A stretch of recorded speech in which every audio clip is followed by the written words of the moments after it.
Chapitre 4. Voyage au centre de la Terre.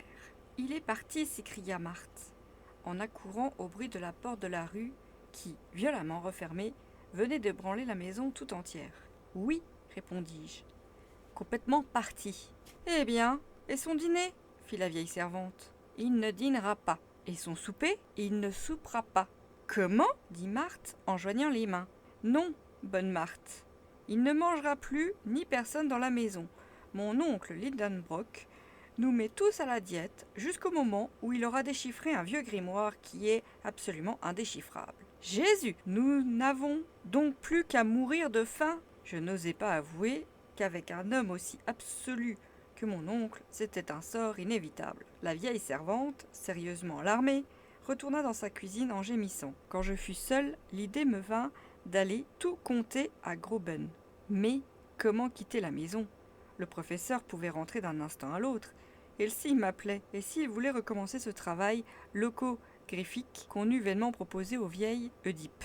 Et si je ne répondais pas à son appel, qu'adviendra-t-il ? Le plus sage était de rester.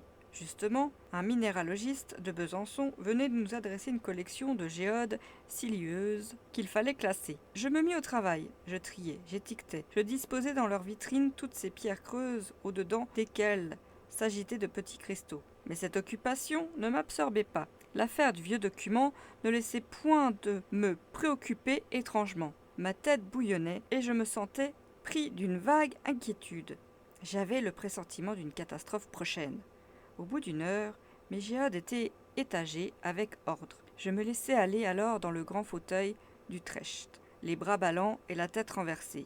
J'allumai ma pipe à long tuyau courbe, dont le fourneau sculpté représentait une naïde nonchalamment étendue. Puis je m'amusai à suivre les progrès de la carbonisation qui, de ma naïde, faisait peu à peu une négresse accomplie. De temps en temps, j'écoutais si quelques pas retentissaient dans l'escalier. Mais non, où pouvait être mon oncle en ce moment ? Je me le figurais courant sous les beaux arbres de la route d'Altona, gesticulant, tirant au mur avec sa canne, d'un bras violent battant les herbes, décapitant les chardons et troublant dans leur repos les cigognes solitaires. Rentrerait-il, triomphant ou découragé ? Qui aurait raison l'un de l'autre, du secret ou de lui ? Je m'interrogeais ainsi, et machinalement je pris entre mes doigts la feuille de papier sur laquelle s'allongeait l'incompréhensible série des lettres tracées par moi. Je me répétais, qu'est-ce que cela signifie ? Je cherchais à grouper ces lettres de manière à former des mots impossibles. On les réunit par 2, 3 ou 5 ou 6, cela ne donnait absolument rien d'intelligible. Il y avait bien les 14e, 15e et 16e lettres qui faisaient le mot anglais ice. Et la 84e et la 85e et la 86e formaient le mot cire. Enfin, dans le corps du document et à la 2e et 3e ligne, je remarquais aussi les mots latins rota, mutabile, ira, nec, atra. Diable, pensais-je. Ces derniers mots semblaient donner raison à mon oncle sur la langue du document. Et même à la 4e ligne, j'aperçus encore le mot luco, qui se traduit par bois sacré. Il est vrai qu'à la 3e, on lit le mot tapilette, de tournure parfaitement hébraïque, et à la dernière, les vocables mer, arc, mer, qui sont purement français. Il y avait là de quoi perdre la tête. 4 idiomes différents dans cette phrase absurde. Quel rapport pouvait-il exister entre les mots glace, monsieur, colère, cruel, bois sacré, changeant mer, arc ou mer ? Le premier et le dernier seuls se rapprochaient facilement. Rien d'étonnant que dans un document écrit en Islande, il fût question d'une mer de glace. Mais de là à comprendre le reste du cryptogramme, c'était autre chose. Je me débattais donc contre une insoluble difficulté. Mon cerveau s'échauffait, mes yeux clignaient sur la feuille de papier, les 132 lettres semblaient voltiger autour de moi comme ces larmes d'argent qui glissent dans l'air autour de notre tête, lorsque le sang s'y est violemment porté. J'étais en proie à une sorte d'hallucination. J'étouffais. Il me fallait de l'air. Machinalement, je m'éventai avec la feuille de papier dont le verso et le recto se présentaient successivement à mes regards. Quelle fut ma surprise quand, dans l'une de ces voltes rapides, au moment où le verso se tournait vers moi, je crus voir apparaître des mots parfaitement lisibles. Des mots latins, entre autres, craterum et terrestre. Soudain une lueur se fit dans mon esprit. Ces seuls indices me firent entrevoir la vérité. J'avais découvert la loi du chiffre pour lire ce document. Il n'était pas même nécessaire de le lire à travers la feuille retournée. Non, tel il était, tel il n'avait pas été dicté, tel il pouvait être appelé couramment. Toutes les ingénieuses combinaisons du professeur se réalisaient.